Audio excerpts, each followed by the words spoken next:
Hey Phoenix fam, what's poppin'? Today we're diving more into the world of thermal imaging with the Infiray T2 Pro. This little attachment right here turns your smartphone into a very powerful thermal monocular, giving you the edge on the airsoft battlefield and during your outdoor adventures. So let's go.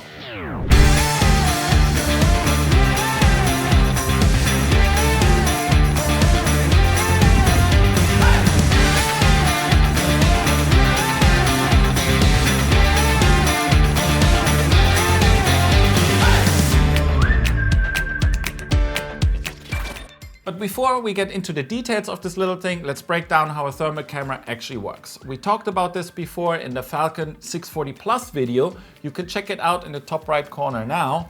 But here's a quick reminder. Thermal cameras operate by detecting infrared radiation emitted by objects. Everything above absolute zero temperature, that's minus 273.15 Celsius or minus 459.67 Fahrenheit, produces this heat radiation, and thermal cameras can capture and translate this into a visible image. The camera lens focuses the infrared radiation onto a detector array. Each tiny pixel in this tiny array absorbs this radiation and converts it into an electrical signal. That's why these are so low pixel resolution in comparison to a visible light imager like a normal camera I'm filming with. Because thermal detectors need to sense energy that's much larger wavelength than visible light, requiring each sensor element to be significantly larger. The electrical signals are then processed, amplified and converted into temperature-related values. These values are used to create a thermal image where different colors or shades represents various temperatures. That's basically what the app's for then. For example, warmer areas show up as brighter red colors, while cooler areas appear in shades of blue. This visual map allows you to see temperature differences and navigate environments even in total darkness or through obstacles like smoke. This thing is made by Infiray Technologies, also called Infiray, Infiray or Xinfrared. Many names, but they're basically all the same. They're actually offering their biggest discount for the whole year tomorrow. Black Friday, nice deal, 20% off. If you're interested, just check down below in the description and hop over on their link to their website. They're offering for you guys on Black Friday 20% off on everything. Here's some infos on the actual device. Then I show you what's in the box, show you the different mounting options and go through the app with you together because there's quite a lot of stuff. So a tiny little info dump. The Infiray T2 Pro has a resolution of 256 by 192 pixels. It's a spectral band from 8 to 14 micrometers. Visible light is 38 to 70. Has a focal length of 13 millimeters and a field of view of 13.6 degrees, which is a little wider than a different handheld device, which is around 10 degrees. It has a frame rate of 25 Hertz or 25 FPS, so to speak, and it has a manual focusing here in the front and 2 to 15 times digital zoom to see even stuff that's really far out there. And of course, it can be used during the day or during the night. During the day, you shouldn't point it towards the sun though. So let's have a quick look what's in the box that it comes actually with. There's quite a lot of things to explore. What comes right into view is this little mounting device where you can mount your smartphone in, and then the camera in the front for to have it like a handheld rig. And I'm coming back to this a little bit later. And then we have a little metal cage to actually mount it onto a race system or on a tripod if you need to, but it's gonna offer some protection to actually completely build this inside of here and then with a little cable connected to your phone. If we look over here, there's quite a lot more stuff. So there's actually a sling to if you wanna bring this. Then there's, what is this? This is another mounting plate. I think this is the back plate of the little metal cage. So you can secure that also from the back. A little thank you letter with all the serial numbers and stuff. A little manual, another sticker, and then a little extension cable for your phone. And of course, there's two different versions of this, either for iPhone or for Android. And then of course, the unit itself comes in a little tiny box like this, which is quite nice because it's like protected by itself. It's just like a little, soft hard shell box, and then it's right in there. The T2 Pro can be mounted in different ways, like we just saw, first with an extension cable or without. I usually on the fly just pop it here down in my phone and use everything filming like handheld. But you shouldn't film while walking because this is actually quite shaky, even if you're standing, because you have to think about you're not filming through your very nice stabilized iPhone lens anymore. You're filming through this thing. It's a little thing to consider. You don't have any image stabilization in here for a little bit on the fly. I think this is fine, but this is basically why they include this, to get a lot more stable shots, because you can mount it like this. You have different points of contact. Not only is it like more comfortable, but it also makes it a more stable image. And then the little wrist mount, it really has to get screwed in there. It's really tight. So you need some tools. We're gonna try this out, pop it in there, and then it can be used on any kind of rifle. And then in the app, you can start a little reticle. So you can use this as a scope basically. But you have to remember, even though this is like nicely protected, it can't have anything in front of the lens, because thermal cameras can't look through glass, because glass is cold and it just makes everything cold and it can't see through it. So you can't protect this and then look through it, so to speak, because the coating on the lens is what makes the temperature like be visible. In here, it might be very protected. A straight on shot right onto the lens would still take it out. This is something to consider. But if you, for example, use this on a sniper rifle as a little scope to see, spot enemies, find people, and then also take once in a while a shot, if it's zeroed in correctly, it should work. But obviously you can be really unlucky, but it shouldn't be such a big deal as if you would play CQB with this, which I would not recommend. So let's have a look how it actually looks inside the app. And with that, I'm just gonna pop it into my iPhone right here. So what we here see now is the power converter of the actual light dome that's right here. So let's go through the entire app and have a little look. First of all, we have here the settings, the menu. You can set it up however you want with temperatures. You can show the logo, camera system, auto refresh. That's if you have a lot of different kind of scenes, but I'm going to show you how to do it manually to like recalibrate it every once in a while. That's a good thing to consider. There's a little bit of stuff here that gets out of the setup. Here we go. Then we have here the gallery. Basically, it will save all your pictures or your recorded video in the app, and from there you can export it onto your phone. Then we have the video mode. We can start recording a video, and you can see the record is on, blah blah blah. Very standard stuff. Next to it, we have the picture mode. We can save a picture. We can save another picture. Then we have the HD mode. I would say, I don't know if it's actually like more resolution. Well, maybe it does. It looks a little better. But first I thought it's maybe just an unsharp mask. That's basically makes it a little clearer. But if I look now really into it, this looks a little pixelated like this. And if I press the HD button, it looks a little bit better. So let's keep it in HD then. On the bottom left, we have the refresh to recalibrate the scene. Then you press this little button and it will recalibrate the entire scene and make everything darker and pop out more. Right next to it, we have the hotspot tracking, which I like to leave on. It's very nice because it tracks right to the like hottest point of the scene. And if you have like an animal running around or a dog in the park, it directly pops onto it and it like tracks it. It helps you to spot it, obviously. The 3 sharpness modes. Then first of all, we have the ninja mode, which is the so-called anti-exposure, which dims the entire brightness down of the app. You can already see. And this is for if you want to be a little bit more sneaky during the night. You don't want so much light pollution coming onto you. You want to stay a little covert, a little ninja mode. You're going to pop that on so you're a little more stealthy. And then we have the red one, which is the highlight mode, which makes it a little bit more contrasty, which is especially good for like targets when they're, or prey, if they're a little covered by dense forest or some bushes. It makes it a little bit easier to spot. Basically, you have to find out what you like a little better with those. If we go in the green mode, you can see it's a little bit more bluish, this entire scene. And then if I go back and forth, you can see it makes it a little bit more contrasty. Maybe that's like better to spot if you have like something small you want to track. It makes it a lot brighter to be spotted through something. Then next to that, we have the reticle. We can pop on and off. Then we can unlock it and also move it to the left, to the right. We could zero in here our sniper rifle, our normal rifle, whatever. We can make it smaller, we can make it bigger, and then we can lock it back up here. So yeah, you can move everything which is on the screen, which is quite nice, and I love this picture-in-picture mode. Anyways, on the bottom right, we have the different picture modes or image modes. Currently, I'm using white hot always. It looks the nicest. Let's turn the reticle back off, and maybe also the tracking.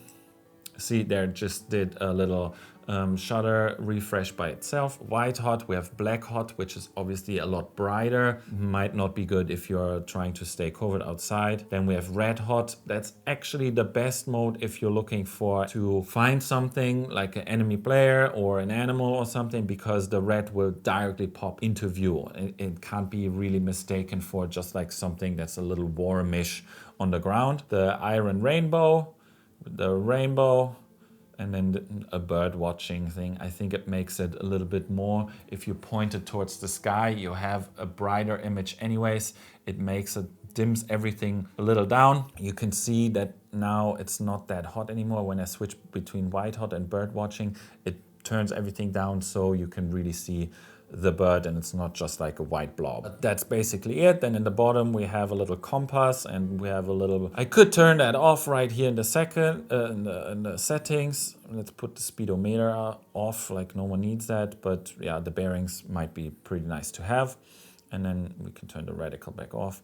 Then we have this little zoomy boy here, and I like to have that on here. And then this is the picture-in-picture mode. I think it's just really cool to see the difference. Yeah, this is how it looks, and this is how it actually is. Okay, so let's mount it onto the new Norwich SSG 96 Mark II, which is also allowed actually in Germany, also with crosshairs, as nothing gets illuminated. I know, weird German rules, but let's mount it and have a look. So we're gonna take the little device, pop it in, and then it basically gets like squeegeed in there.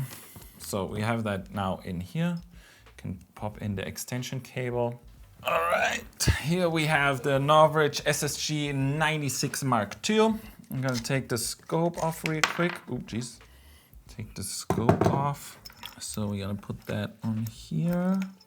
Tighten this up. Then the only thing that's not included, and which I don't have now, is a little phone mount for your rifle, which could go, for example, here. Obviously, you also can hold it if you're in a very stable position. And then you can basically use this as your reticle. You can see, look, okay, where is, like, can I see a heat signature? And then, boop, get him. This is a cool concept, to have this on your rifle and go around to spot people like that and shoot. But I don't know if I would be comfortable doing this on an airsoft field. I don't think I would recommend it. I would be too scared that the BB might find its path right here or towards my phone. The back on the lens is exposed. The screen is exposed. I don't know. I think I would much rather have it directly plugged in the phone and scan the horizon to make like a little check to look at stuff, or use the other handheld version to just scan, see, can I spot someone, spotting, and then take the rifle and go with it. Let's mount it on the handheld rig really quickly. It's quite easy. You just untighten this for your phone. I don't even know if my phone's gonna fit, actually. So this pops in here like that, a little cushion so it clamps down on the actual camera. Then here is the port. It has also a little port protection going on. Goes in there. Phone goes in the back here. Get pinched in now. Don't lock your phone. Don't pinch your buttons. And then now we have this going on. The phone's fixed in here, connected to the camera. And I can see, like before, the thing, the little transformator for the light, the power. And with that, it's a little easier and much more stable. You can see now this, I'm a little shaky. I add another connection point to my body, and I think I can already hold it a little bit more still. And I can go around the room like that. Use it as a little tripod, handheld tripod. You can see that it needs another exposure refresh, and image is clear. I think that's it. And then of course you can also zoom in if you feel like it. but yeah, this is only good for detection, obviously. And there we have the little vlogging rig in thermal, if you wish so. You can see it right here. Looks absolutely nuts. The little handheld rig is working with the thermal camera. Let's go compare the T2 Pro to another Infiray product I had in my hands before, the Falcon 640 Plus. Let's go. The Falcon 640 Plus is a thermal monocular by Infiray that I also tested. This device features Infiray's latest high-performance 640 by 512 pixel 12 micrometer sensor technology. It has almost 3 times the image resolution than the T2 Pro with the same sensor technology, but in person the difference is quite obvious. Obviously. Or what do you guys think? Let's put 2 images right next to each other to see how they actually compare. But you have to remember and absolutely keep in mind that the Falcon 640 Plus costs around 4,200 euros, which is around 10 times as much as the little T2 Pro. So maybe it makes a sense that it has like 3 times the resolution and it looks a little better. In an airsoft scenario, both devices shine. The T2 Pro is a fantastic entry-level thermal attachment for your smartphone. On the other hand, the Falcon 640 Plus steps into the high-end territory, delivering unparalleled detail, advanced features like a helmet mount, and is basically waterproofed and perfect for enthusiasts and people who demand the best of the best, because it is the best of the best. Then for a little conclusion, I like the T2 Pro actually a lot, and for me it has a lot of positive sides. It's small and it directly attaches to my phone. I have it in my jacket pocket basically ever since I got it, and I take it everywhere I go, and every now and then I look at stuff, and it's actually quite a lot of fun to just play around with it whenever. Then people don't notice it at all because it's so small, and if you have it just connected to your phone, it's really low key, and no one is expecting that you might film them and look if you basically peed your pants, because you could see that if you wanted to. Further, the footage is directly on my phone where I can have a look at it or directly post it to an Instagram story, to an Instagram. This is a big plus for me because I don't have to first transfer the footage of the device into the app and then save it through the app. It's just in the app, save it to the phone, and I go. There's like one more step included with the Falcon 640 Plus, but this is like perfect for me because I have it when I want it. One negative I found, or a thing I noticed while using, the saved clips have a different frame rate than displayed in the app. So I started to screen record my phone, and when I import the footage that I saved through the app in Premiere Pro, it gives me a reading of like 18.42 frames per second. And the displayed image is like 860 by 1146.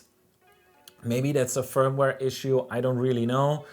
But it's like a little thing to consider. That's why I started to film through the screen recording, because you have the full frames per second and you have the little picture-in-picture mode, which is not obviously recorded if you record through the app. And I like it actually a lot, because then you can really see in what environment you are. Sometimes looking through thermal, you can't really tell where you are at. So I like to have like the little thing that you can see both. And that's why I started to use the screen recording. Maybe they can just do a firmware update and then the videos play back in the correct frame rate. It might sound funny, but it was extremely helpful to find my dog's dookies ever since the fall began, and there's a lot of brown leaves everywhere. With this, the warm turd is very easy to find and you won't step in it while searching. And I can't believe I say that, but it is actually true. I use this quite a lot in the night or in the afternoon to find my dog's dookies. Yes, absolutely. Yeah, guilty as charged. The possibilities of using this tiny device are actually quite endless. If it's airsoft, hunting, wildlife exploration, rescue, security, animal observation, camping, and many more. Especially the little case, I think, is more like for hunting than for actually using for an airsoft game. I'm a little too creeped out to would use that on my rifle. I would just use it to scan the horizon. And with that, I will be testing the T2 Pro for sure on my next night game to scan the horizon line for enemy players, movement, sneaky ghillie players, hiding in the bushes, trying to snipe me, that might be even more useful than actual night vision because they really pop up, even if they're laying down in the bushes where you can't really spot them with night vision because they're very well camouflaged, but with this, they're gonna show up. If you have any questions, pop them down below and let me know how you would use the T2 Pro. If you have time to check out their Black Friday deal, check the link underneath the video in the description. Other than that, smash that subscribe button, hit a like, and I'm gonna see you in the next video. Bye. Perfect vlogging setup. I'm gonna vlog in thermal now.